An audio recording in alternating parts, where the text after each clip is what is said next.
আসসালামু আলাইকুম। আজ আলোচনা করব একজন মহিলা নেত্রীকে নিয়ে।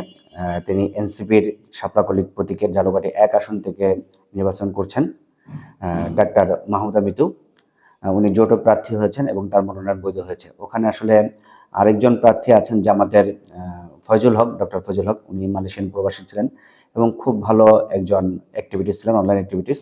আমরা দেখেছি স্বৈরাচারের সময় তিনি মালয়েশিয়া বসে বেশ জোরালোভাবে স্বৈরাচার বিরোধী অ্যাক্টিভিটিস করেছেন অনলাইনের মাধ্যমে এবং জোরালো বক্তব্য রেখেছেন সবসময়।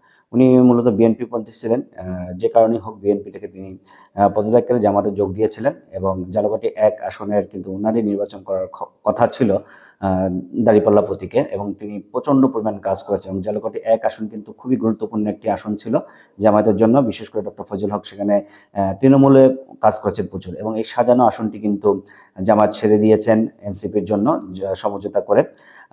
কারণ কিছু মহিলা নেত্রীও দরকার সংসদে, এবং এই জোটে কিন্তু কোনো মহিলা নেত্রী ছিল না।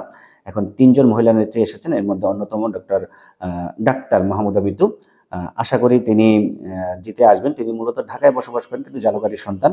তো সেই হিসাবে তার নেতৃত্ব যেমন আমরা ঢাকায় দেখতে পেরেছি এবং জুলাইতে দেখতে পেরেছি, একজন জুলাই যোদ্ধা হিসাবে এনসিপির খুব ভালো একজন বক্তব্য প্রদানকারী। তিনি টকশো করেন, টকশোতে খুব যুক্তি দিয়ে তথ্য উপস্থাপন করেন এবং জ্ঞানী বলতে গেলে, এবং ইনফরমেশন আছে প্রচুর তার কাছে।